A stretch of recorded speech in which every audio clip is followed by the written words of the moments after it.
Fala galera, bem-vindos a mais um episódio do Movimento Cast. Eu sou Matheus Winkler, estou aqui com o meu co-host Vitor Brito e a gente vai ter um episódio especial para vocês falando sobre algo que você deveria passar um terço da sua vida fazendo, que é dormindo. E para isso a gente tem um convidado especial, que é o Dr. Sono, o Dr. Guilherme Brassanini. E Gui, te apresenta um pouco aí pro pessoal, para eles te conhecerem um pouco melhor, saberem o que tu faz.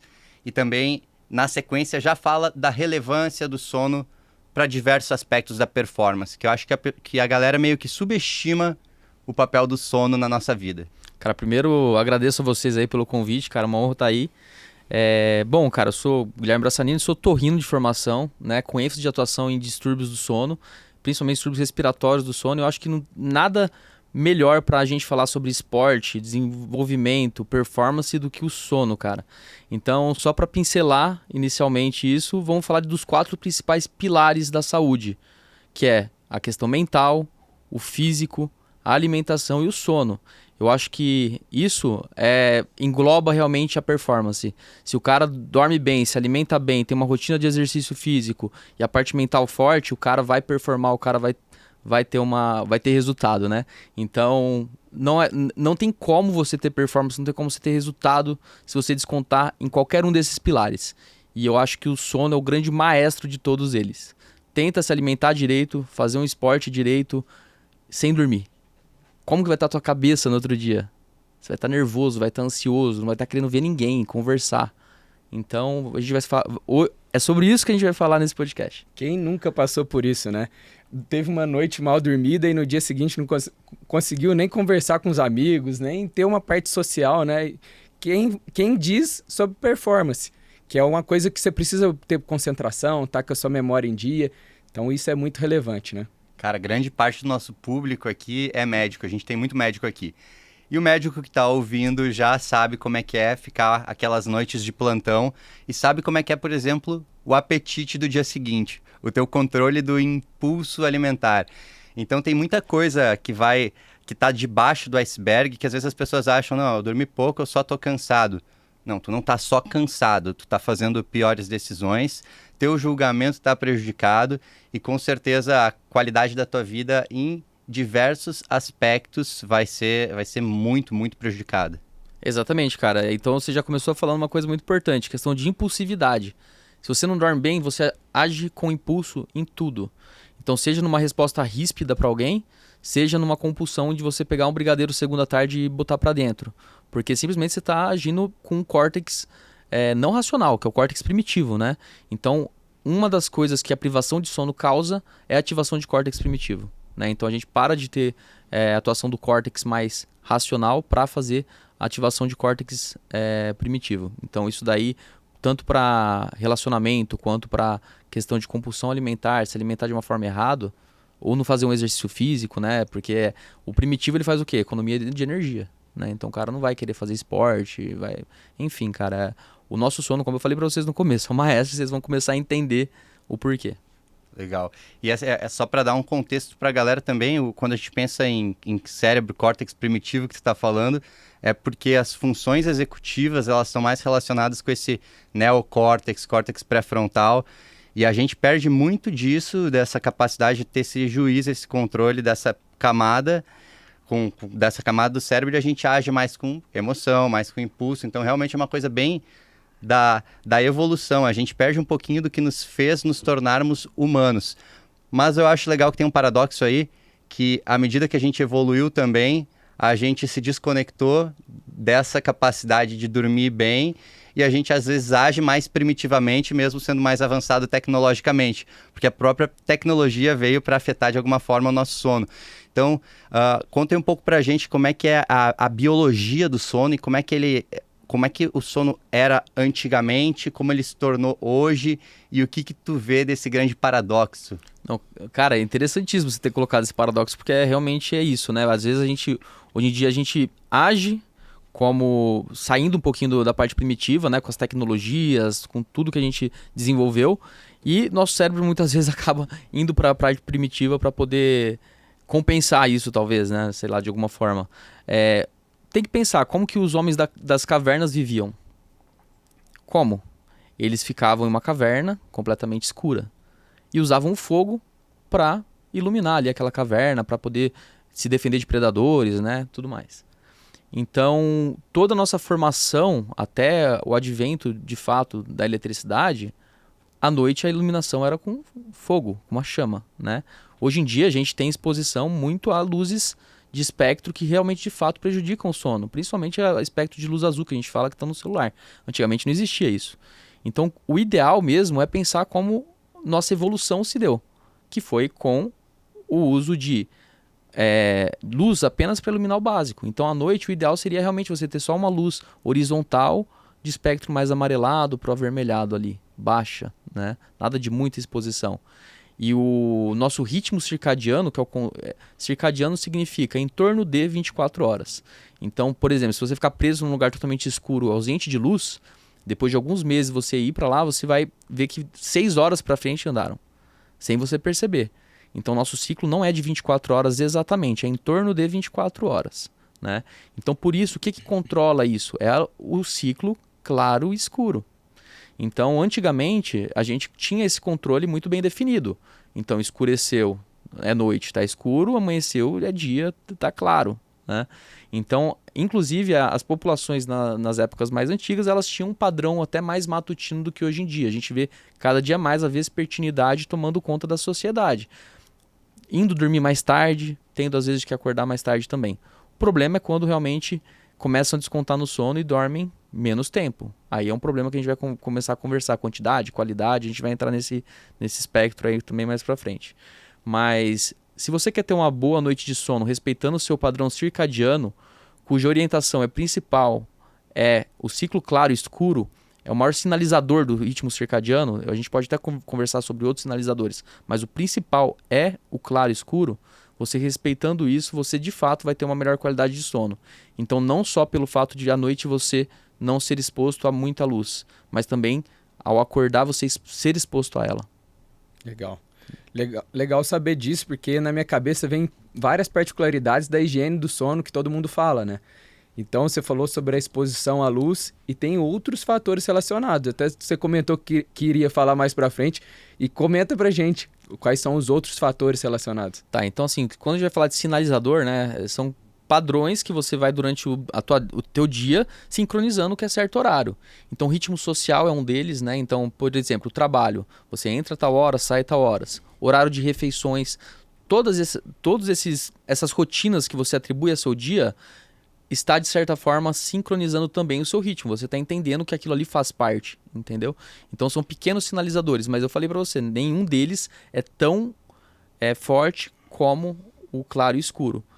Para vocês terem uma ideia, quando a gente vai falar de sinalizador e sincronizador de ritmo biológico, eu não sei se era para entrar nisso agora, mas eu já vou entrar. Cara, entra que tá maravilhoso, velho. Tá muito bom. Uma aula. Quando a gente fala assim de sincronização, padrão exógeno de sincronização, a gente tem principal claro e escuro, então a luz. Segundo vem a melatonina. Então veja só, a melatonina exógena, tá? Que se toma, né? Que é taxada erroneamente como suplemento alimentar, não é um hormônio. E muitas vezes falam que é natural, não é sintético, né? Então a gente entra por aí. Mas você tomar uma melatonina periodicamente, sempre no mesmo horário, você está sincronizando o seu ritmo circadiano, porque esse é o principal efeito que ela tem no padrão de sono e vigília, né? Padrão de sono e vigília, é a melatonina. Então é por isso que a gente utiliza a melatonina muitas vezes para controlar um distúrbio de ritmo circadiano, ou para controlar, por exemplo, um jet lag, pessoa que viajou ali, ficou em um país que é 8 horas para frente e volta. Como que a gente faz para ressincronizar se o padrão hormonal dela mudou nessa viagem? Usando a melatonina para sincronização. Então veja, eu não estou te falando que a melatonina melhora sono, estou falando que ela sincroniza. Legal. Então tem seu uso na medicina, mas não é como as pessoas por aí falam que é. A melatonina ela tem mais de 400... ela atua de mais de 400 formas diferentes do nosso organismo. Ela está presente em todas as nossas células, né? Então foi até prêmio Nobel, né? James Clock e tal. Então ela serve para diversas coisas, mas quando a gente fala de padrão de sono, você tomar melatonina não vai melhorar o teu sono de fato. Não vai tratar a insônia, na verdade. Não há indicação de melatonina para tratamento de insônia, por exemplo. Mas ela tem indicação para alguns distúrbios, principalmente relacionados a ritmo circadiano. Por quê? Porque ela é um potente sincronizador de relógio biológico. Só não é maior do que o sol. Legal. Cara, eu até fiz meu dever de casa aqui, fui estudar um pouquinho de sono, até para falar algumas palavras complicadas para a audiência achar que eu sou mais erudito, que eu faço isso às vezes. Então, quando a gente tem ali a luz e diminui a exposição de luz, na nossa retina a gente tem células que vão se comunicar lá com o nosso hipotálamo e vai fazer essa regulação no núcleo supraquiasmático. Cara, ó, ele sabe eu tudo, é estudei de verdade. Ele Isso aí mesmo, estudou. Eu porra. estudei de verdade. E daí a glândula pineal faz essa pulsatilidade da melatonina. Mas a minha curiosidade é isso assim, a melatonina que é secretada, ela tem uma secreção rítmica e constante. E eu vi que a disponibilidade da melatonina que é tomada, você toma, dá um pico e ela vai caindo. É diferente do comportamento da endógena. Endógeno. Quando a gente fala em hormônios, a gente sempre tem em outros hormônios ciclos de feedback. Por exemplo, testosterona. Se uma pessoa começa a aplicar testosterona, ela perde a capacidade de produzir testosterona, atrofia o testículo, e depois se ela tirar a medicação, ela vai ter um crash hormonal, né, que é um problema que muita pessoa que faz uso tem, e às vezes isso prende a pessoa num ciclo de abuso. Eu queria saber se na melatonina, já que tu acabou de falar que é um hormônio, se existe isso também, se eu sou prejudicado por usar melatonina cronicamente. Cara, primeiro, parabéns aí pelo estudo, porque o cara foi longe mesmo, realmente. É o trato retino hipotalâmico que faz toda aquela estimulação e liberação pela pineal. Excelente. Mas, enfim, não tem supressão de eixo, não é mostrado isso, essa evidência científica. Mas ela tem um padrão também de liberação circadiana. Mesmo ela tendo... A gente fala que durante o dia, ela praticamente zera. Ela está presente, mas ela estar quase zerada ali é importante também, porque algumas células do nosso organismo vão funcionar melhor com ela ausente. Então isso é importante entender também. E ela tem um padrão de pico que varia mais ou menos em 3 horas de indivíduo. Matutinos, eles vão ter um pico lá pela 1 hora da manhã, vespertinos lá pelas 3 horas da manhã. Então existe um pico hormonal durante o sono. Então, e que é quase uma curva contrária. Se você colocar uma curva do cortisol, é quase uma curva contrária do cortisol. Vocês entendem pra caramba de cortisol, provavelmente até mais que eu, se vocês quiserem falar do cortisol, ela é super interessante. Porque quando a gente expõe nossa retina à luz, a gente inibe a produção de melatonina e o cortisol começa a aumentar. Tá. O cortisol seria também um sinalizador, de alguma forma, para o despertar? Na parte orgânica, sim. Para você se sentir desperto, é importante ter o cortisol. Então, o cortisol é de fato um hormônio que vai fazer com que você renda melhor, inclusive no esporte, né? Então, é importante, tem alguns estudos até mostrando a relação do cortisol com o período de treino, mostrando que às vezes o paciente quando está no pico do cortisol é geralmente onde ele consegue ter um rendimento maior, porque está totalmente relacionado a estresse, né? Mas não um estresse só negativo, tá? Um estresse de você realmente se movimentar, né?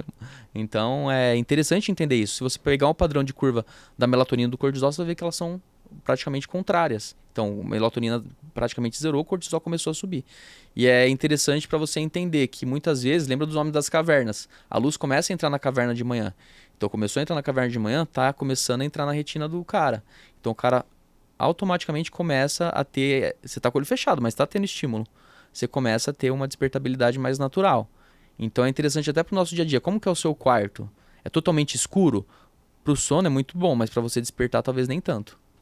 Então, às vezes, já vejo casos de pessoas colocando dispositivos na janela para, próximo horário de acordar, já começar a abrir a janela para começar a entrar o sol e o despertar ser muito mais natural, né? Então, existe também relógios inteligentes que, se não me engano, chama Sunrise Clock, alguma coisa assim, que ele não é com som, ele é com luz. Ele começa a aumentar uma luz como se fosse um sol mesmo, assim, já começa a ter estímulo na tua retina e você consegue um despertar mais natural quando o relógio de fato desperta. Então é super interessante você começar a entender que o paradoxo, a gente está evoluindo, mas querendo voltar ao homem primitivo aí de alguma forma. Um ponto legal, Gui, é a questão do sono e alterações metabólicas. A gente sabe que um sono de boa qualidade tem relação direta com alterações metabólicas, hormonais, como você falou. Ter um sono de má qualidade interfere nessa pulsatilidade da melatonina durante o dia ou não? Não, com certeza. Principalmente você não consegue dormir. Você vai ter um pico de melatonina, mas menor, entendeu? E também depende do teu ambiente. Se tiver um ambiente escuro, é claro, menor. Então, assim, mesmo a gente falando do médico que trabalha de madrugada, porteiro, segurança, polícia, pessoas que são trabalhadores noturnos. Se você pegar a classificação internacional de distúrbios do sono, você vai ver que dentro dos distúrbios está trabalhador de turno. Então, só de fato é um distúrbio. Por quê? Porque o cara, ele tá fora do ritmo biológico, não tem como falar que aquilo é natural, porque não é, entendeu? Era um horário que era para ele estar dormindo, não existe falar que é natural. Então a gente tenta realmente melhorar isso, mas esse padrão, o cara vai ter um pico menor de melatonina, vai ter um aumento de cortisol, o cara vai ter algumas alterações metabólicas e hormonais prejudiciais. Então aí entra também a atuação do médico do sono para poder deixar isso menos agressivo do que de fato é para o organismo do trabalhador de turno. Né? E estou conversando aqui com um monte de gente que provavelmente dá plantão ainda. Né? Então, entender que dá para melhorar. Mas eu sempre falo, se der para colocar como... teve um tempo para começar, mas pode ter um tempo para terminar isso daí, seria o essencial, porque o sono não é uma moeda de troca. Né? Não existe você só paga só. Você não vai ter o retorno, não tem jeito. Né? Não na qualidade de vida, na saúde. Né? Então, o ideal é você colocar um ponto final aí, um dia nisso. Trazendo um pouco para a realidade do esporte, a gente sabe que dentro de competições e períodos maior volume de treinamento, às vezes a pessoa, o atleta, ele tende a ter uma restrição de sono. E até a gente sabe que isso interfere diretamente. E tem se falado muito sobre o bank sleep, que você vai ter um período de privação de sono e depois você pode recuperar. Isso, na prática, é bem cara, estabelecido? eu não acredito na questão do bank sleep. Eu acho que sono uma vez perdido, você perdeu, cara. Você, no outro dia, não vai ter produzido os hormônios necessários, você já vai ter causado estresse no seu organismo. Enfim, não tem recuperar. O organismo, ele tenta, sim, de fato, no final de semana, fazer uma recuperação, que você tem mais tempo para dormir. Há uma recuperação parcial, isso não é errado de falar, só que não recupera 100%, entendeu? Isso é fato. Então, tem muita gente falando, e às vezes viraliza vídeo falando, né? Ah, você pode dormir tanto, depois você desconta e tá tudo bem. Não tá tudo bem, não desconta dessa forma. Sono perdido, eu falei, não é uma moeda de troca. Então, você vendeu o seu sono, você não vai receber aquilo de volta, esquece.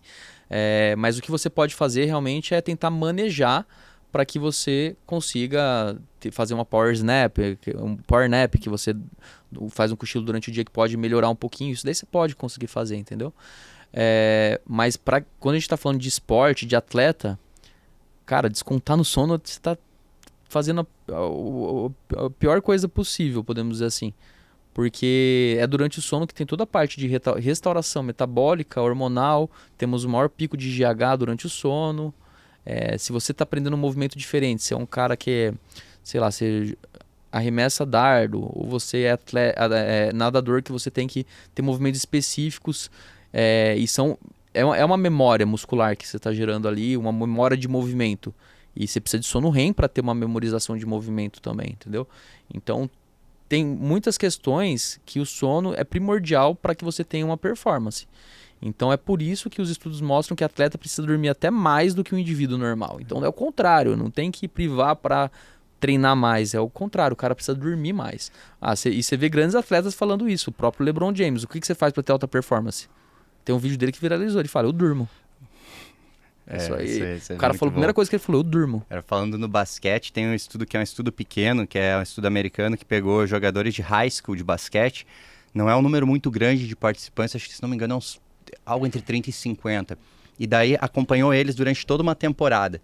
E foi questionando quanto que eles dormiam, assim, em média, por noite. E viram uma associação muito forte que quem dormia menos de 6 horas daqueles atletas durante a temporada tinha mais chance de lesão em comparação com os que dormiam mais de 9 horas. Daí tinha a meiuca, que era ali entre 6 e 9, né? E daí, comparando com esses que dormiam mais de 9 horas, esses que dormiam menos de 6, eu acho que eles tinham algo tipo 7 vezes mais chance de lesão. Era um número muito grande.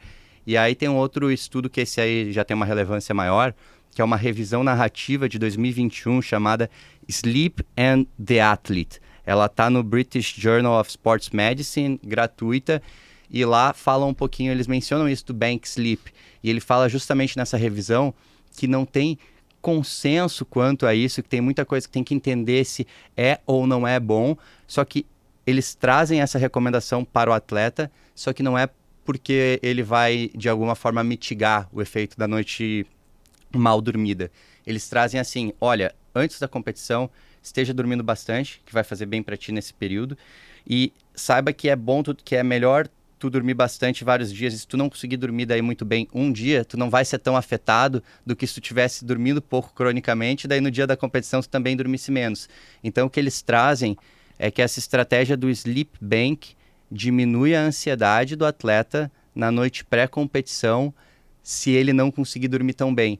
E por diminuir a ansiedade dele com essa noite pré-competição, ele acaba conseguindo descansar melhor, justamente porque ele não está tão preocupado quanto o sono, por toda essa questão comportamental, essa questão de psíquica mesmo, envolvendo o sono. E aí eu até queria trazer uma questão para ti, que eu vejo que assim, privação de sono é causa de doença de saúde mental também, né? Nos leva a predisposição à depressão, à ansiedade, mas também ansiedade, depressão, essas coisas predispõem a um sono ruim. Como é que tu se depara com isso na prática? Como é que tu tenta especular o que veio antes aí para saber se é contigo mesmo ou se é com outro profissional? Não, cara, a gente chama de bola de neve, né? É uma coisa que realmente se retroalimenta total e se perpetua, né? Então a pessoa dorme mal, ela fica mais ansiosa, mais estressada, às vezes com quadro depressivo. E aí isso daí faz com que ela durma pior e vai virando uma bola de neve, né? Então o que vem primeiro, né? É complicado, muitas vezes. Se você for falar, por exemplo, de insônia, vou pegar um distúrbio do sono específico. O paciente ele tem insônia. Se você for ver uma insônia crônica como tratamento, qual que é o tratamento padrão ouro? Vocês têm ideia? TCC.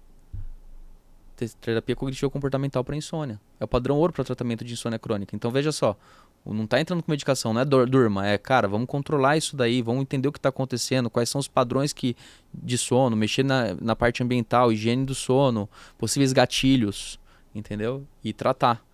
E é lógico, daí entra a nossa parte médica, às vezes, para não pesar tanto no cara, obrigatoriamente ele ter que dormir, ele ficar com isso na cabeça, às vezes você entra com uma medicação com prazo de início e já pensando no desmame para terminar depois lá no final. E daí uma terapia cognitivo comportamental no meio, entendeu? Então a gente vai mapeando essas possibilidades e tentando ajustar a medicação mínima possível para suportar essa terapia também. Cara. Então, tanto terapia tradicional quanto a comportamental. Cara, eu vou até interromper aqui para falar para quem está assistindo aqui, ouvindo, isso aqui que o Gui falou tem alto valor. Terapia cognitivo-comportamental como primeira linha para insônia. Eu tenho certeza que você conhece alguém que tem problemas de sono e que está lidando com isso da forma errada, e a gente já falou de quantas formas isso pode prejudicar a vida dessa pessoa. Então, para agora esse episódio para enviar para as pessoas que você conhece que possam se beneficiar disso, porque um melhor sono pode melhorar a vida dessas pessoas. Não, com certeza. E quando a gente fala então de insônia, é só dividir, né? Insônia crônica de insônia aguda. O cara passou por um episódio pós-trauma, né? Sei lá, foi assaltado com arma na cabeça, sequestrado. Esse cara, muitas vezes, você não vai para uma terapia cognitivo-comportamental. Você primeiro realmente faz o cara dormir. O cara tá com trauma, né? Então é diferente de um cara que tá com uma insônia crônica também. Então diferenciar isso daí, esses gatilhos, para você poder fazer a melhor orientação para o paciente. Muitas vezes a medicação é a primeira linha, né? Você entra já com a medicação. No caso de um quadro de pânico, pós-trauma, o cara precisa de fato dormir, tirar esse peso aí para depois a gente ver as outras coisas. Gui, uma dúvida nossa e também acredito que do nosso público é dividir quais são os tipos de distúrbio do sono, porque todo mundo fala, eu tenho insônia. Tem vários distúrbios do sono e não só a insônia, né? Sim, sim. Então caracteriza pra gente, e eu vou entrar numa outra pergunta que eu acho que vai ser sua introdução, é falar sobre quantidade e qualidade de sono. Porque é muito falado, porém não é especificado o que é cada um, para o pessoal entender um pouquinho melhor. Então é um mapa que tem muitas coisas ali, né? Então de distúrbios do sono, você vai ter distúrbio de insônia, distúrbios respiratórios, distúrbios de ritmo circadiano, distúrbios de sono REM, de sono não REM. Então você tem um monte de coisas. Se a gente for parar para falar de cada distúrbio, a gente toma um tempão aqui. Eu vou gostar, mas toma um grande tempo.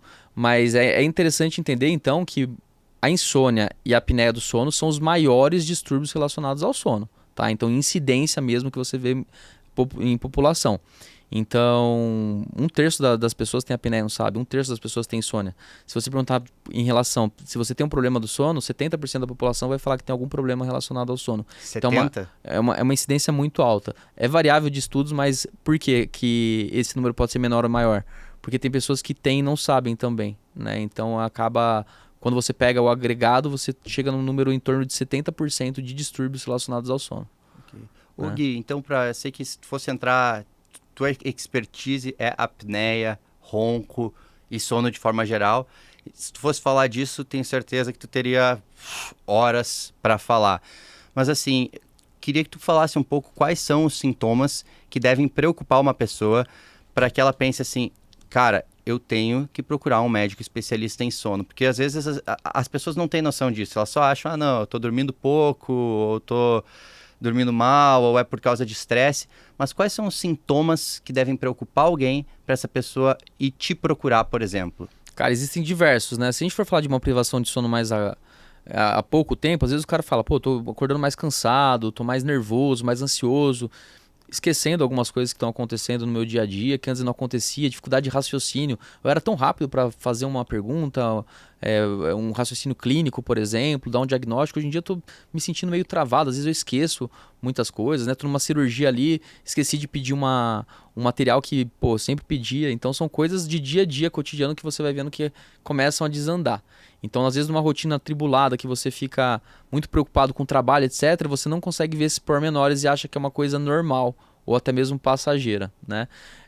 Pode estar relacionado também, então, a ganho de peso, né? Então, se a gente for pensar na privação de sono, é um grande fator de perda de peso. E aí é a mesma coisa, você ganha peso, a gente tem que lembrar que a obesidade é uma doença, né? E você acaba também tendo uma alteração na qualidade do seu sono, às vezes desenvolvendo um quadro de apneia do sono, piorando a qualidade do seu sono, e você ganha mais peso. É outra bola de neve que existe dentro dos distúrbios do sono, entendeu? Então, obesidade, apneia, insônia, acaba tendo uma correlação muito grande entre esses distúrbios. Por exemplo, assim, ó, pessoal que tem cônjuge aí, se seu cônjuge fala que você ronca muito. Cara, eu sempre brinco que todo ronco deve ser investigado.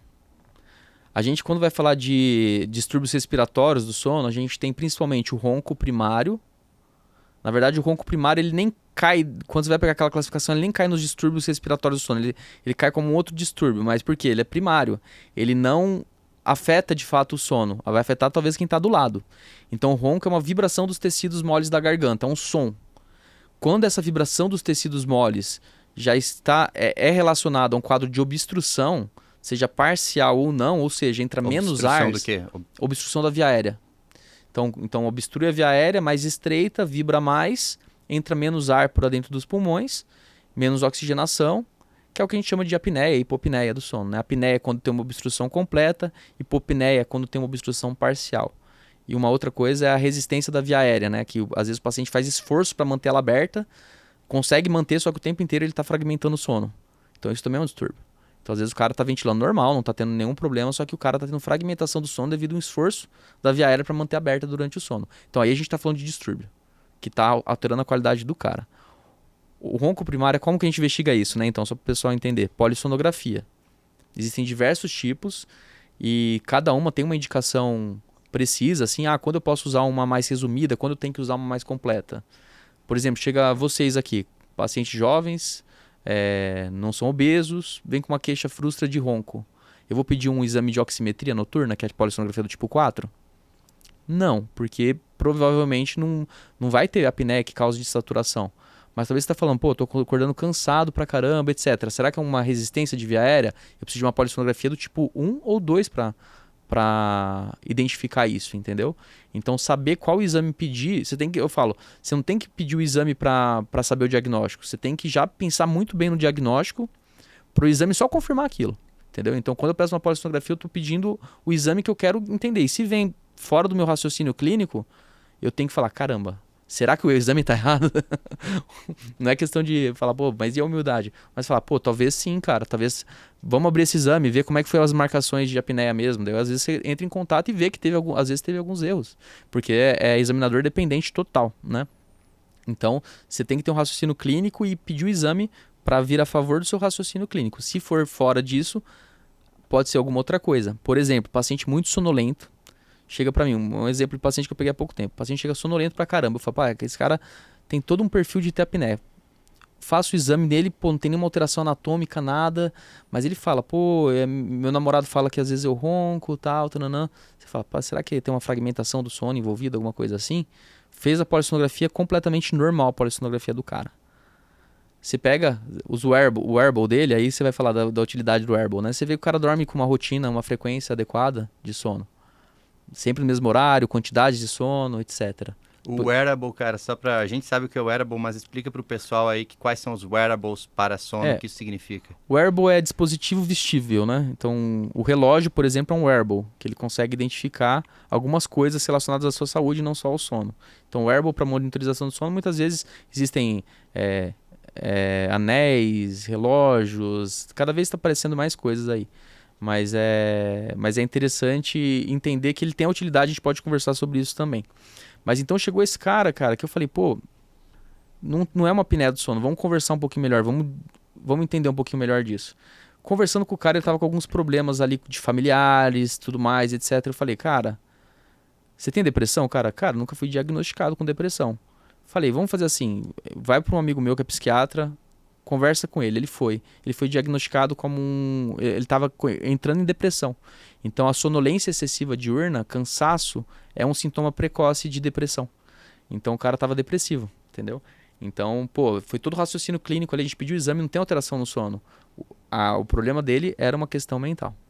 E estava com uma queixa clínica que você fala, cara, o cara não está dormindo bem. Mas o sono dele não era o problema. Ele não estava com problema no sono ainda. Mas uma falsa percepção de que não estava com sono reparador, mas era porque ele estava começando com sintoma depressivo. Então, sonolência excessiva, lembra que você falou para mim quais são os sintomas que... Sonolência é uma delas, né? Uma sonolência pode não ser um problema de sono, pode ser um outro problema também. Então é interessante essas coisas que acontecem. Não, legal. E uma coisa que a gente pontuou é que talvez quem traga a queixa é o parceiro que está dormindo junto. E aí entra na pessoa que é solteira, dorme sozinha e está na rotina dele, que ele acha que é completamente normal ele ter sono no dia, porque ele trabalhou demais, enfim. E aí entra os wearables. Fala pra gente diretamente agora qual que é a sua ideia. Você contou pra gente que você teve num congresso recentemente, que se tem falado a cada dia mais, e a tecnologia ela acompanha a medicina, e eu acho que é o futuro. O que você acha e quais são as perspectivas futuras sobre esses dispositivos? Tá, perspectivas futuras, já começo com isso. Falo que é o futuro. Não tem como a gente negar que futuramente a gente vai ter todos os diagnósticos no nosso braço aqui, né? No relógio marcando se o paciente tem algum problema de sono. Porém, não é o caso ainda. Então, é importante entender que quando você pega validações por exemplo, chega o paciente direto, pô, doutor, tô vendo aqui que eu não tenho sono REM direito, não tenho sono profundo. Eu falo, calma, cara, isso aqui ainda não é validado com polissonografia para mostrar. Ele usa parâmetros muito pequenos, geralmente é o acelerômetro, né, do pulso, vê também a fotoplethysmografia e é isso. E também o algoritmo utiliza assim, durante a primeira metade tem tais fases do sono, durante a segunda tem mais essas. Então ele deve pegar tudo isso, colocar e falar, pô, provavelmente agora o cara está em REM. Ele não dá uma afirmação. Para vocês entenderem, como eu estou falando com médicos, eu vou entrar um pouquinho mais dentro da polissonografia. Para a gente fazer um estagiamento de sono, ver se o paciente está em vigília, sono N1, N2, N3 ou REM, a gente tem que avaliar 3 variáveis fisiológicas. O eletroencefalograma, o eletrooculograma e o eletromiograma do queixo. Então, através dessas 3 variáveis que a gente fala se o cara está em uma fase do sono ou não. Então, olha só, como que um relógio vai substituir isso? Ainda não. Tem um dispositivo que é até um wearable, chama WatchPatch, que é uma fotoplethysmografia digital, que ele consegue ver curvas de vaso arterial. Então, é uma polissonografia que consegue, aí sim, identificar algumas fases do sono. E ver a apneia também. Então é como se fosse uma polissonografia, mas não pode ser chamada de polissonografia, só que aí ela é validada, né? Então é um exame muito interessante, não é uma coisa que você usa no dia a dia, mas para vocês entenderem que existem algoritmos sendo trabalhados para identificar isso, né? Então esse em específico ele avalia a curva, a tonometria arterial. Então ele vai avaliar, poxa, o paciente geralmente quando está em sono profundo, ele tem já uma resposta do vaso é diferente, né? Amplitude, etc. Diferente do que quando está em REM. Ele consegue, dentro do algoritmo, jogar e entender isso junto com o acelerômetro, com algumas outras variáveis. Então a coisa legal. É maluca. Então é a questão de tempo para estar aqui no nosso relógio. Qual que eu falo da validação do wearable, a importância dele hoje em dia? Eu vejo a polissonografia como uma foto. Quer dizer que todo dia é daquele jeito? Não, tem variáveis, né, cara? Cada dia você dorme de um jeito. Então essa é a grande limitação de uma polissonografia. É um dia. O wearable é um filme. Não é uma foto, é um filme. Ele te vê dia após dia. Então o que é interessante? O cara tem um wearable que monitora o sono dele. Ele tá avaliando ali, poxa, minha nota tá vindo 60%, aparece que eu não tenho sono profundo. Tudo bem, vamos ficar com essa informação. O cara chega para mim, eu identifico um distúrbio do sono, seja ele qual for, eu trato esse distúrbio. Como que é para vir o wearable dele agora? Como que é para vir essas indicações? É para vir melhora, pô. É para vir melhora. Porque eu tô avaliando outras variáveis aí, podemos dizer assim. São outras variáveis sendo analisadas. Então ele tem sua validação pra gente acompanhar o cara ao longo do tempo. Legal. Entendeu? Então pro atleta vem nessa também, né? Como que o cara tá tendo uma rotina? Tá, de fato, dormindo as horas suficientes de sono? Como que tá, né? E é legal isso daí. Mas também sempre orientar que essa gamificação, que é uma gamificação, né? Ela pode ser prejudicial. Tem gente que é viciada em dados, cara. Aí o cara começa a isso aqui fazer mal pra ele. Aí é um problema também, entendeu? Então se você tá ouvindo aí, tem o wearable e é maníaco, fica vendo tudo isso daí, meu sono não foi bom hoje, o que eu fiz? Tá errado também. Isso daí começa a piorar o sono. Mais um momento que eu vou falar, envia esse episódio pro amigo maníaco que você vai ajudar ele. Porque eu tenho amigos maníacos, cara. Eu conheço gente que, tipo, fica olhando no dispositivo e precisa que o dispositivo fale pra pessoa se ela tá bem ou não. Pô, tu tem que saber se tu tá bem ou não. E o cara que é atleta, né, atleta amador, o cara tá com isso aqui o tempo inteiro, né, velho? Vendo tudo. Monitoração do esporte, monitoração do sono. Então eu acho que tô falando pra uma galera que deve fazer isso. Então tomem cuidado, avaliem. E o que a Academia Americana de Medicina do Sono ela traz pra gente em relação ao wearable, né? É válido você ter essas informações, mas sempre compartilhe com um cara que entende sobre isso. Pra entender e interpretar, entendeu? Essa que é a questão. A interpretação dos dados é importante. É o que eu te falei do exame de polissonografia. Então eu não vou pedir pro cara fazer uma monitorização com o wearable para diagnosticar uma coisa que eu não tô pensando. Eu tenho que entender, por que eu quero fazer esse acompanhamento com o wearable? E aí eu tenho que ter esses dados. Então, compartilhar isso com um médico, eu acho que é fundamental, cara. Fundamental. Algo que a gente vem conversado muito tem muita tecnologia, só que muitas vezes a gente precisa perguntar para o paciente como ele está. Então, temos muitos dados, precisamos interpretar esses dados da melhor forma possível, porém, a gente precisa da parte subjetiva. Porque talvez esse maníaco, que olha o relógio o tempo inteiro, ele até está se sentindo bem no dia seguinte, mas se o wearable falou para ele que ele dormiu mal, isso torna ele mais ansioso e faz com que ele performe menos no dia seguinte. Então, o que eu entendi e vou colocar para mim como uma verdade é interessante o wearable, só que ele é de forma comparativa, então trazendo para a questão que você falou, é como se fosse um filme, eu posso ter boas avaliações, né? Então, ontem eu tive um bom padrão de higiene do sono, X resposta. Interpretei esses dados, a partir do momento que amanhã eu tive alguma interferência, eu consigo comparar com o dia anterior. Não tem uma validação como a polissonografia, porém tem boa resposta de comparativo, né? Com certeza. Fiz uso de álcool no dia anterior. Você vai ver que seu relógio vai vir diferente. Passei por um estresse no trabalho, etc. Você pode ver que muitas vezes vem diferente também. Então tem relação, tem sua validação. É importante você interpretar e não ter uma autocobrança excessiva. É isso. E interpretação de dados, cara, não é só com o paciente, com o médico também. E eu falo isso porque, por exemplo, uma polissonografia. Hoje em dia, muitos médicos levam em consideração um dado só, que é o IH, o índice de apneia e hipopneia. Né? Se vem acima de 5 é leve, acima de 15 é moderado, acima de 30 é grave. Grave eu trato com CPAP, a 15 eu faço uma medida comportamental, eu levo para o aparelho intraoral. É assim, cara, que muita gente usa a polissonografia, que vê a polissonografia. E é uma coisa que eu bato muito de frente com alguns otorrinos, né? Eu fui assim, eu saí da residência achando que eu sabia interpretar a polissonografia. E ela é muito mais extensa, tem muito mais dados para te dar de uma forma mais objetiva, entendeu? Então, você entender que um exame, ele te traz muito mais coisa do que um simples número, e você entender que o que mais importa é o paciente que está na sua frente, você vai conseguir designar o tratamento mais efetivo para esse paciente. Então, é importante você interpretar dados sim, mas tem que vir conforme aquilo que você está pensando clinicamente, já pensando no que você vai tratar. E eu levo, por exemplo, como um exemplo, eu tenho um paciente com uma apneia moderada, paciente com uma amígdala grande, só que um alto risco cardiovascular. Eu vou operar esse paciente? Talvez não. Talvez eu vejo que o principal fator dele é anatômico. Sim. Mas ele tem um risco cardiovascular muito aumentado para passar por uma cirurgia. Então talvez eu vou para um tratamento com CPAP. E o inverso também. O paciente muitas vezes não quer o CPAP de jeito nenhum. e ele tem uma anatomia mais ou menos. O que é CPAP? CPAP, para quem não sabe, é um aparelho de pressão positiva que joga uma pressão positiva dentro da sua via aérea e faz com que ela não feche. Eu falo que é como se fosse aquele sopro da bexiga. Se você pega uma bexiguinha lá, tá toda murchinha. Você sopra um pouquinho, ela estende já. O CPAP ele faz isso com a sua via aérea. Não deixa com que ela colabe, né? Feche.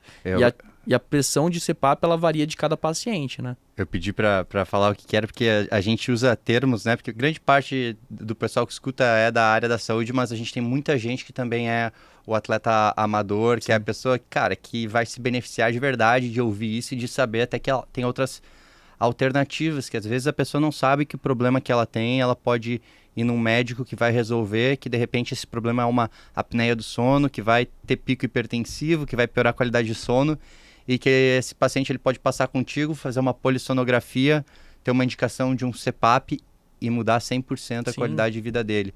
E tem outro termo que a gente falou algumas vezes que foi REM, né, que é o Rapid Eye Movement. E daí tu falou da parte da polissonografia que mensura o movimento ocular.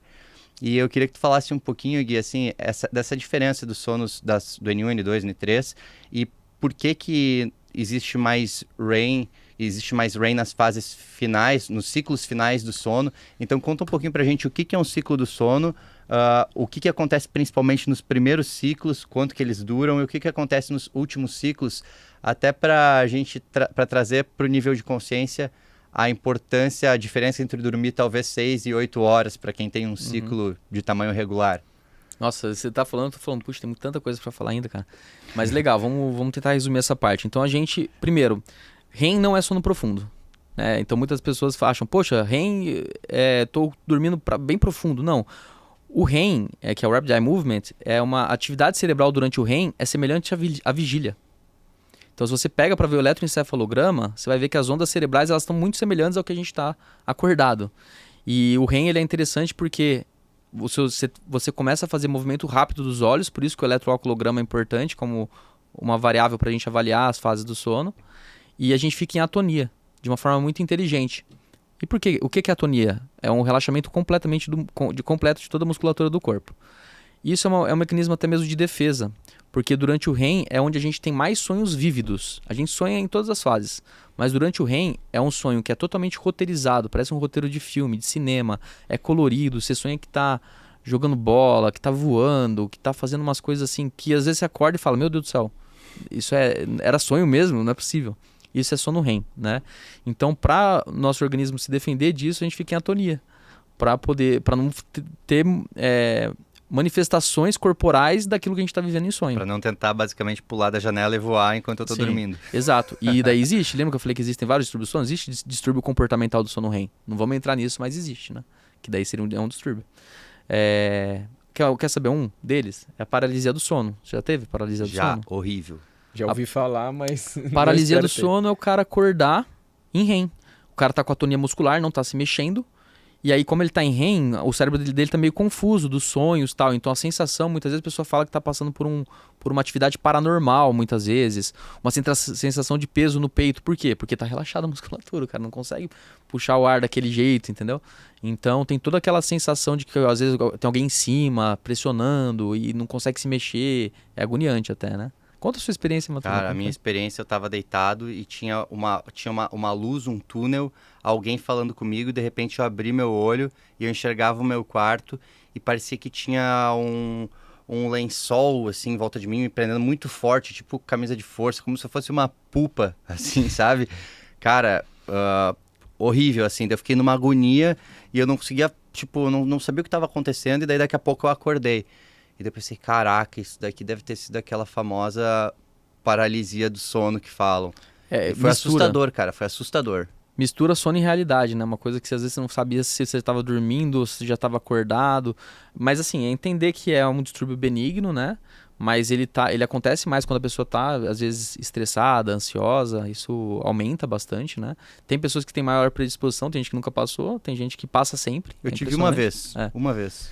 E a dica é, você teve isso daí em casa, você começa a mexer extremidades. Tenta mexer ponta do dedo da mão, do pé, e aos poucos aquilo ali vai soltando. Questão de segundos a minutos, né? Pra voltar a ter tônus muscular. Então esse é o REM, gente. O REM é todo isso daí. E é durante o REM que acontece principalmente a nosso reparo cognitivo, neurológico, parte comportamental, memorização. Tudo isso daí acontece mais no REM. Acontece em outras coisas, mas eu tento diferenciar para vocês entenderem um pouco melhor.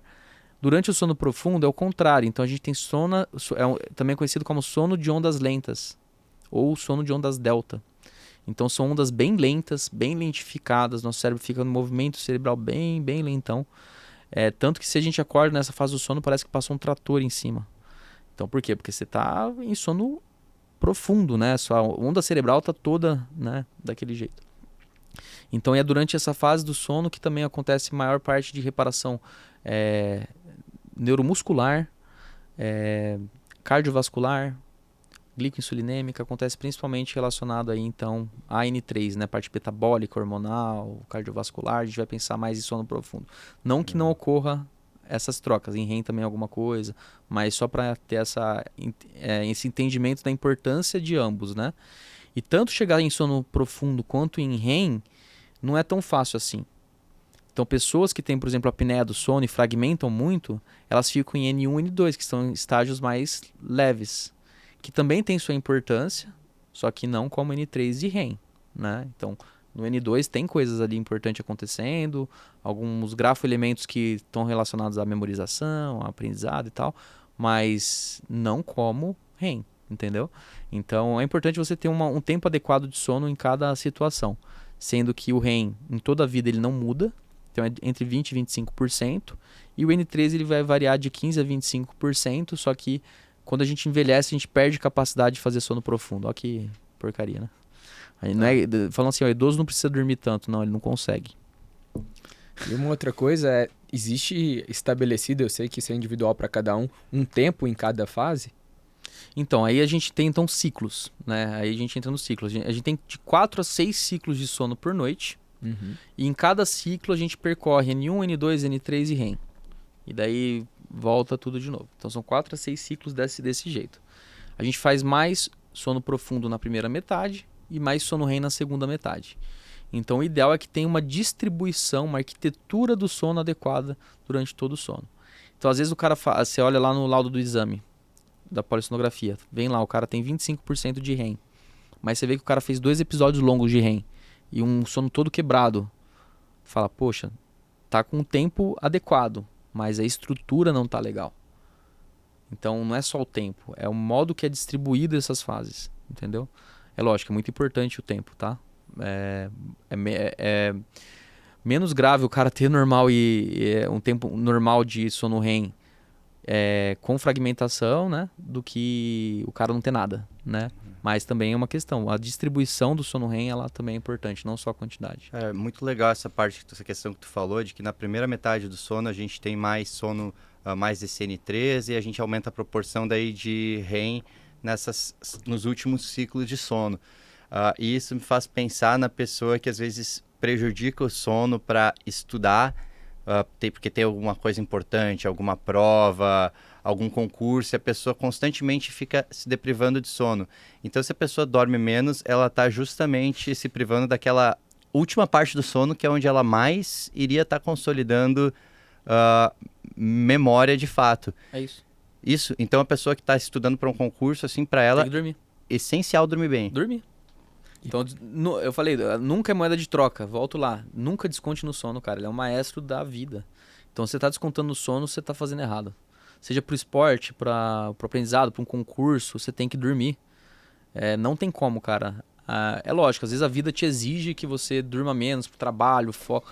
Beleza, mas pense que isso tem que ser um passageiro, entendeu? Você não pode viver assim pro resto da vida, senão você vai ter sérios problemas lá no futuro. Como o Matheus mesmo falou, problemas neurológicos, mentais, cardiovasculares, obesidade, hipertensão, diabetes, etc. A gente vai embora, hein? Trazendo para a realidade do esporte, a gente comentou que durante eventos muito importantes, talvez a pessoa é bombardeada por mensagens nas mídias sociais, enfim, e tem uma restrição de sono.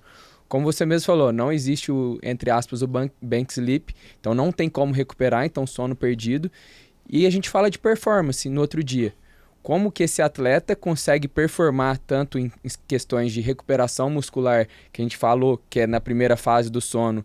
Dormi 4 horas, então eu já recuperei a parte muscular. Porém, a gente sabe que a performance está totalmente relacionada com a cognição, com o reflexo relacionado com alguns esportes. Um goleiro que vai ter um jogo importante no dia seguinte. Se ele não dormir bem, com certeza vai ter relação com a performance dele. Então, o quanto é importante até mesmo durante o período de competição, que seja um dia só sem dormir bem, tem interferência na performance. Não, mas tem. Mas aí você já falou uma coisa que é o que a gente escuta bastante. Dormiu 4 horas, já reparou muscular. Não, isso tá errado. Você tem mais N3 na primeira metade, mas você tem na segunda também. Você entendeu? Então você vai ter complemento, vai continuar tendo... a gente não falou da excreção do GH, né? Então, o pico de GH que a gente tem é principalmente durante o N3, que é o sono profundo, pico de GH. Então, você tem essa distribuição. De 4 a 6 vezes você tem liberação de GH durante o sono. Então, se você priva, você não vai ter alguma liberação. É menos do que na primeira metade? Mas tem. E daí tem também a questão de memória muscular. E coisas que você muitas vezes nem é racional. Nossa mente é a teoria do iceberg, né? A maior parte dela está submersa ali. E o qual o atributo a essa parte submersa? É o REM. É ele que está ali direcionando o movimento certo, a respiração certa, coisas que você nem está pensando. Você não está pensando, vou ter que respirar desse jeito, colocar o pé aqui, fazer uma flexão. Não, é tudo automático. É isso que a gente chama de memória de movimento, né? Então, tudo isso daí é bem estabelecido através do sono. Então, eu tenho certeza que afeta, assim. Se você pegar um cara MVP de basquete, pegar lá, o LeBron, última bola do jogo, o cara não teve uma boa noite de sono, toca pro outro. Ele vai errar. Mas falando em basquete aí, por exemplo, o Kobe Bryant, eu tenho o livro dele aí sensacional, cara. São só imagens assim, textinhos assim, de ele contando um pouquinho da rotina dele.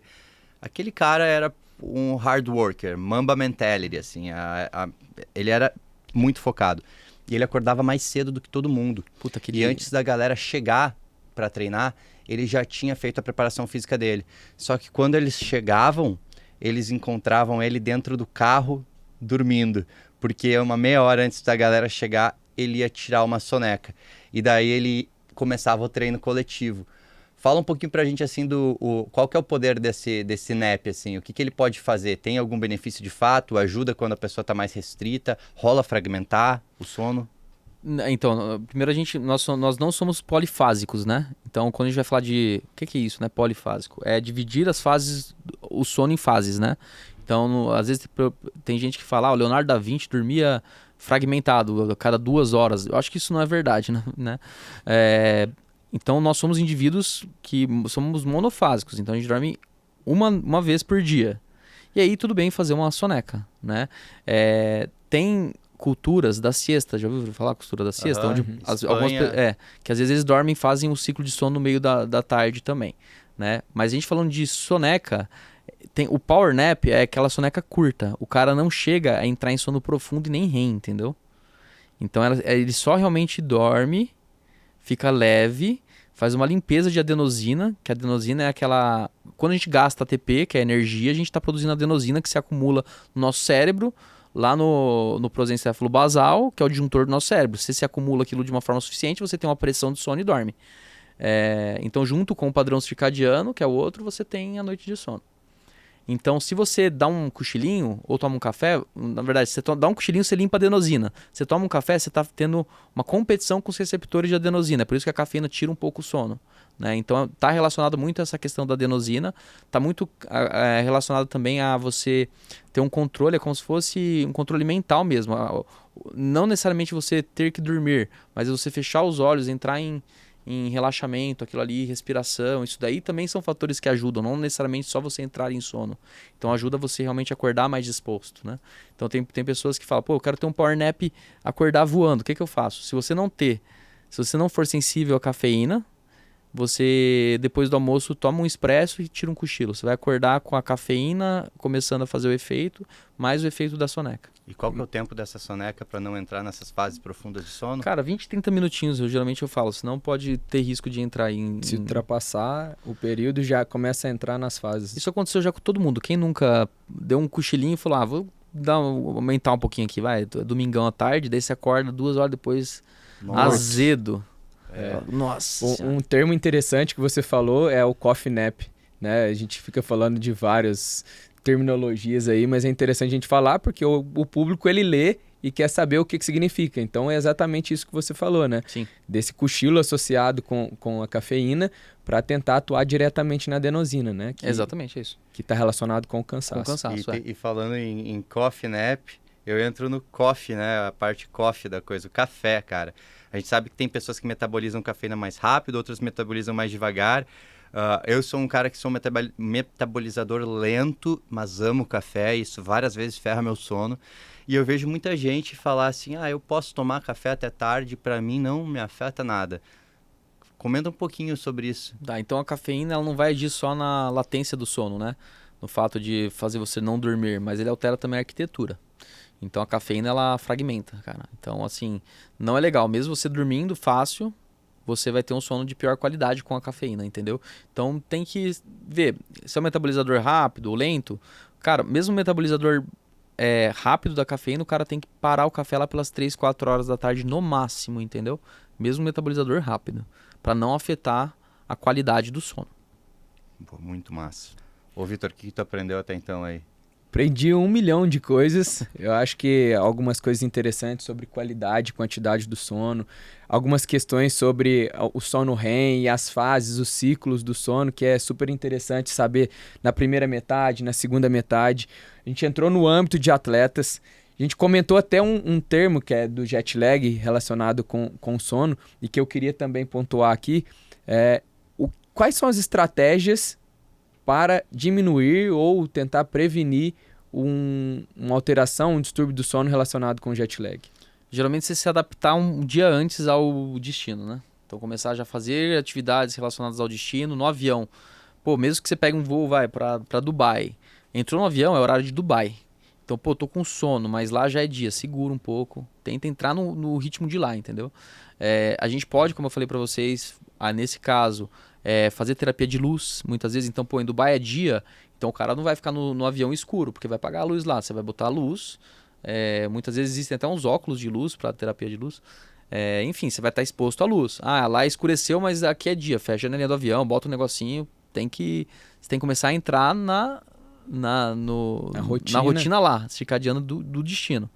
Então, é lógico, fusos curtos, a dificuldade é menor, geralmente, né? Mas principalmente fusos longos, você tem que fazer uma adaptabilidade, às vezes um dia antes e principalmente no voo.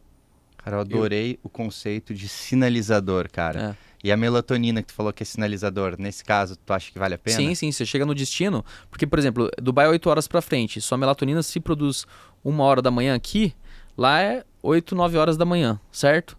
Então tá com pico de melatonina numa hora errada, né? Então, quando chega lá na hora da noite, você não tá com a melatonina. Então, por isso que você faz a sinalização. É um legal e você entendeu?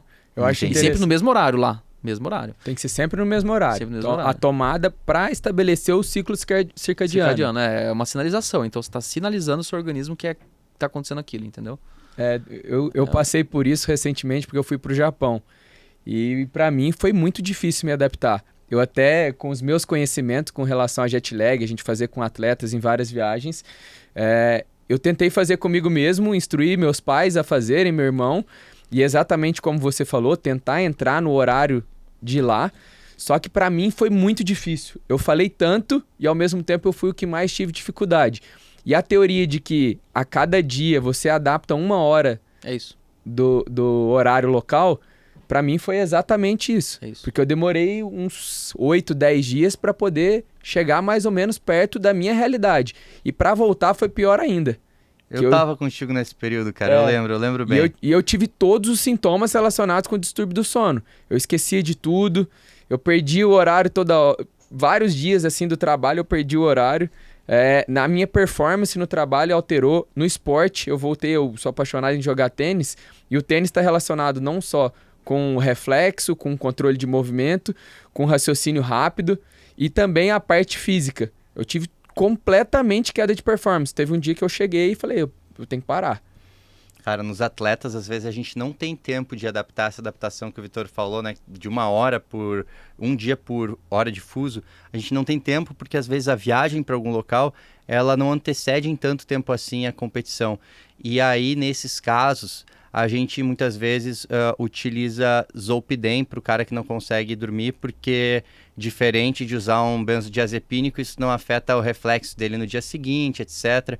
Pelo menos essa é a visão que a gente tem e o estudo que a gente tem. O que tu acha da medicação Zolpidem? Quando que ela é útil e quais são principalmente os perigos dela? Porque tá uma febre de Zolpidem. Tá uma febre, cara. Tá o liga e desliga, né? Venvance pra acordar e Zolpidem pra dormir.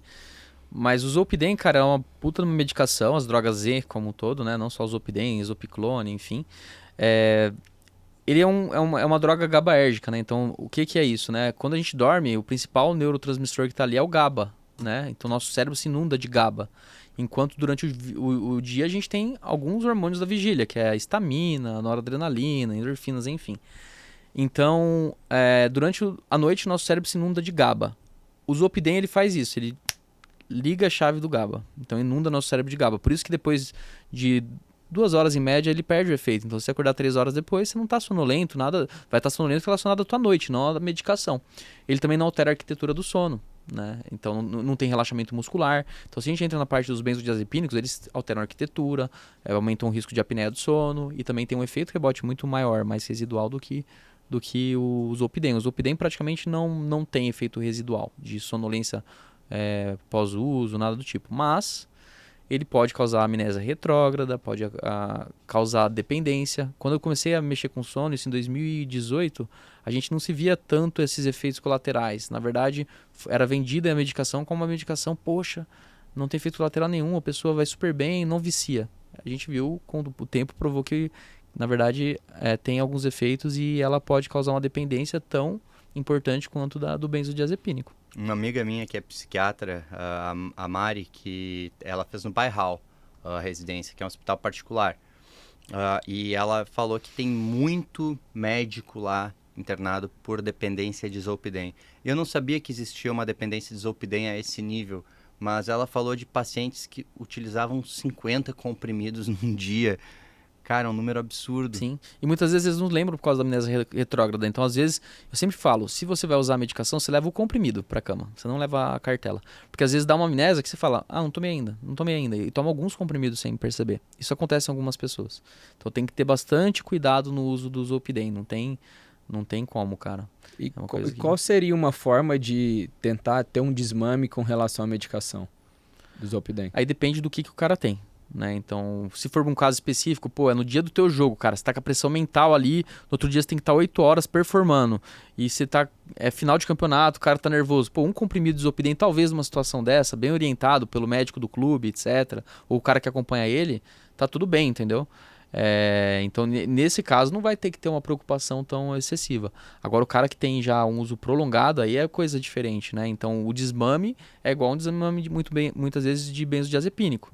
Então, às vezes a gente entra com alguma outra droga, tipo uma trazodona da vida, junto com uma terapia, ver como é que tá avaliando para conseguir aos poucos tirando, entendeu? Então, às vezes passa, o Zolpidem comprimido é 10 miligramas, às vezes a gente passa para um PATS que é sublingual, que é 5, depois para metade de um PATS, 2,5, e vai conseguindo tirar aos pouquinhos, entendeu? Cara, eu acho um ponto que para mim foi um grande aprendizado, assim, é que quando a gente fala em sono e em tratar uma questão como uma insônia muitas vezes é uma questão crônica e a pessoa não vai tratar de forma aguda. Então, se ela tem um problema de fato, é bom procurar um especialista em sono e entender que por um período você vai precisar um acompanhamento de perto, porque isso tudo que tu está falando vai ser ajustado a todo momento. A terapia, a medicação, vamos mudar a medicação, vamos desmamar a medicação, é muito resposta individual. Sim. E as pessoas não buscam essa ajuda e esse problema se perpetua. Sim, sim. Cara, e é tudo relacionado ao perfil de cada pessoa, né? Tem pessoas que vão ser mais fáceis de desmame, tem outras pessoas que não. Tem às vezes que a gente faz a utilização de um efeito placebo, às vezes fala assim, vamos tentar entrar com tal coisa aqui porque é muito bom, tal. A gente sabe que o efeito em si não é tão importante, mas às vezes a pessoa entender que é algo mais natural, etc., vai melhorar ali, você joga pra parte de um placebo juntos, entendeu? Você consegue tateando aos pouquinhos assim também. Então vai depender muito do perfil de cada paciente. É muito individual, não existe uma regra. Como que você desmama? Depende, cara. Às vezes eu não desmamo. Às vezes chega um cara que eu vejo que tem um problema ali, o cara não tá controlado da doença de base dele, muitas vezes mental, eu mando pro psiquiatra, cara. O cara vai conseguir lidar melhor com isso daí do que eu. Entendeu? Então eu ligo pra ele, converso, passo o caso, a gente vai fazendo uma interdisciplinaridade aí para poder acompanhar esse paciente. Legal. Posso tocar num assunto que eu acho que é super interessante da gente falar, e eu sei que estende muito, porém, diga a sua opinião com relação ao CBD, que é algo que vem crescendo bastante. O pessoal pergunta muito pra gente, porque a gente sabe que tem resposta direta com performance também, hoje não é considerado doping. Então, sua perspectiva com relação ao CBD e sono. Só uma pausa aí. Tu falou em CBD porque CBD não é doping. Mas para quem não é atleta, tem formulações no mercado, isso legalizado, que é CBD com THC também. E tem benefícios diferentes, assim, até no que tange o sono, teoricamente. Só para dar esse disclaimer maior, assim. Sim, e isso daí é uma coisa relativamente não, super nova, né? Teve, inclusive, diversas mesas no World Sleep Congress, que foi aqui no Brasil, no ano passado, no Rio de Janeiro, e todas as mesas, nenhuma foi conclusiva, a ponto, tipo assim, o CBD, ele trata distúrbio do sono, ou não tem nenhum efeito. Todos foram relacionados. É necessário mais estudos em relação a ele, mas aparentemente não tem uma ativação na insônia, etc. Mas lembrar, gente, tem respostas individuais em cada caso.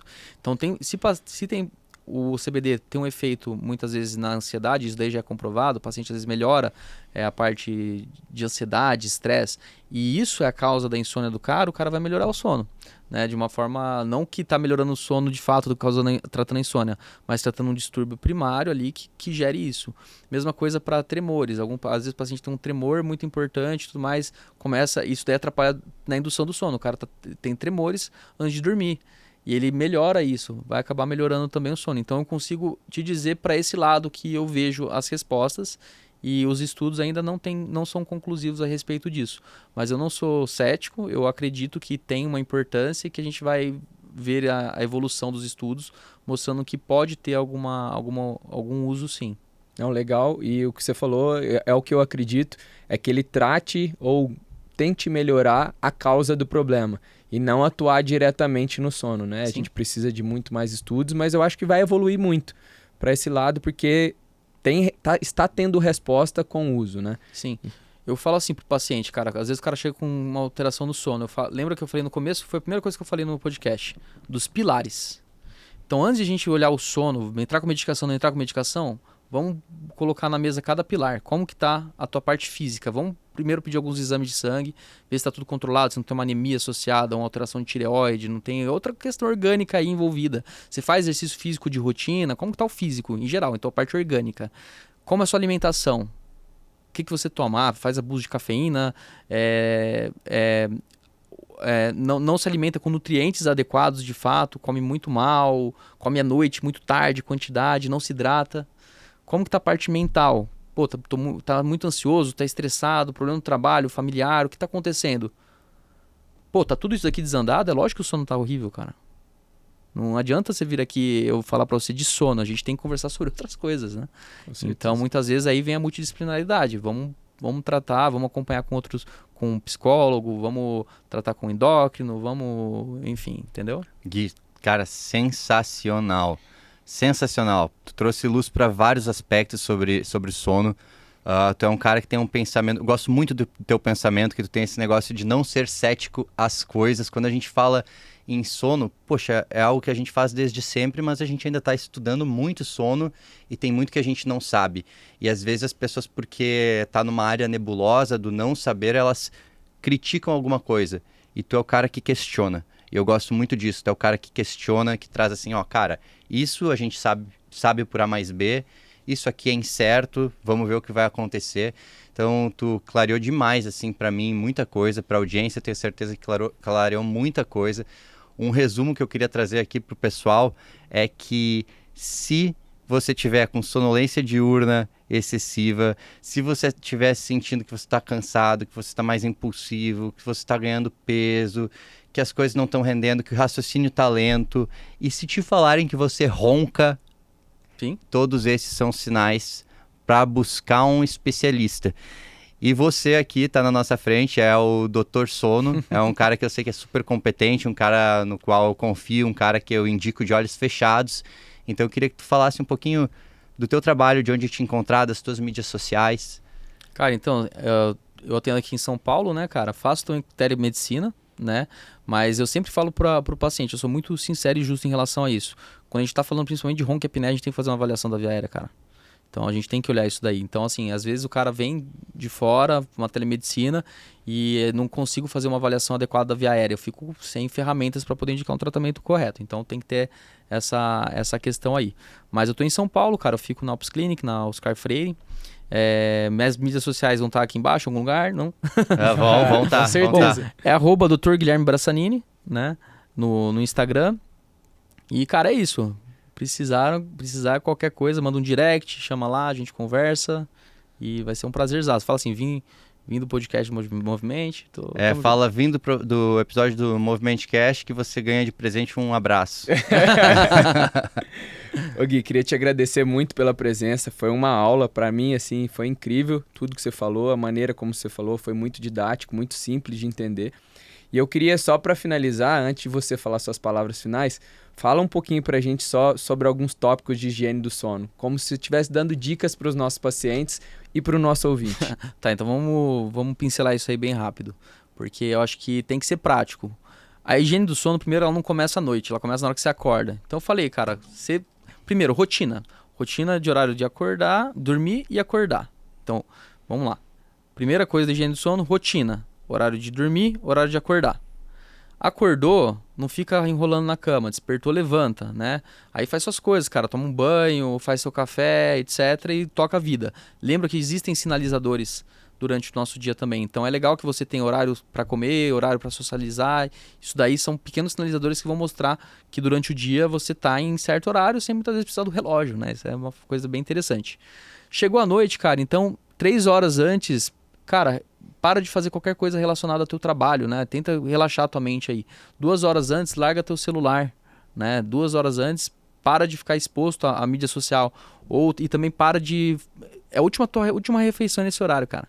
Então não vai também se alimentar muito tarde, para o próximo horário de dormir, porque durante o sono a gente tem toda a parte de controle ali gástrico, né? Então não é para estar trabalhando, é para estar vazio, né? E também não beba muita água próximo horário de dormir, senão você vai acordar para fazer xixi. Então se hidrate muito bem durante todo o dia. Então durante a noite, cara, entender, não se expor à luz, se alimentar alimentos leves e 2 horas antes de comer, desligar as redes sociais de preferência 2 horas, mas no máximo 1 hora antes. É a regra do 3-2-1, né? Então largar o trabalho 3 horas antes, a refeição 2 horas antes e as telas 1 hora antes. Isso daí já vai ajudar bastante. E fazer algo que te proporcione um relaxamento. Então uma leitura, algo mais tranquilo. Posso ver uma série? Pode, reduz o brilho da televisão, entendeu? Faz alguma coisa que te deixe tranquilo ali. Controle de temperatura. Luz. O teu quarto é o teu templo, né, cara? Então se a gente vai falar qualidade do colchão, qualidade uma temperatura adequada também, até mesmo o próprio lençol. Se você tiver pet que atrapalha teu sono, isso é uma coisa ruim, né? Então todo o ambiente adequado ali pro teu sono também é fundamental. E falando sobre treino, né? Saber que se você treinar muito tarde pode aumentar muito a temperatura corporal e durante o sono uma das coisas do ciclo circadiano é diminuir também essa temperatura, diminuir a temperatura durante o sono. E assim, tem pessoas que se beneficiam treinando à noite, mas a maioria é mais pela manhã. Então vai dos padrões que a gente não conversou, de matutino, vespertino, isso... Pro próximo podcast. Mas o vespertino ele tende a treinar mais tarde, né? Então às vezes o cara no final da tarde tá treinando, não consegue treinar de manhã bem. Então tem essa também. Show de bola. E pra galera que tá em casa, pessoal, se vocês gostaram desse episódio, eu tenho certeza que vocês gostaram, escrevam aqui, deixem comentários sobre outras coisas que vocês querem ouvir falar sobre sono, porque o Gui é um cara que tem bastante potencial para voltar aqui, porque a gente falou pouca coisa dentro de tudo que a gente poderia falar. Então é isso, Gui, muito obrigado. Gente, agradeço. E durmam, cara, não entendam que não é uma moeda de troca. É importante você dormir e sempre se lembrem desses pilares que eu falei. Se alguma coisa está acontecendo de errado na sua vida, para um pouquinho, coloca num papel cada pilar e tenta entender como cada um está funcionando. Você vai ver que você vai achar alguma coisa ali. Legal. Obrigado, Gui. Obrigado, Matheus. Espero que vocês tenham curtido. Se você chegou até aqui, ativa o sininho, compartilha, manda para as pessoas que você conhece, que você gosta e que precisam melhorar a qualidade do sono. E volte aqui com a gente sempre, que a gente sempre vai ter novos episódios. Compartilhem também um feedback conosco para saber o que a gente pode falar nos próximos episódios. E conte com a gente aí. Um abraço, até mais. Valeu. Um abraço, pessoal.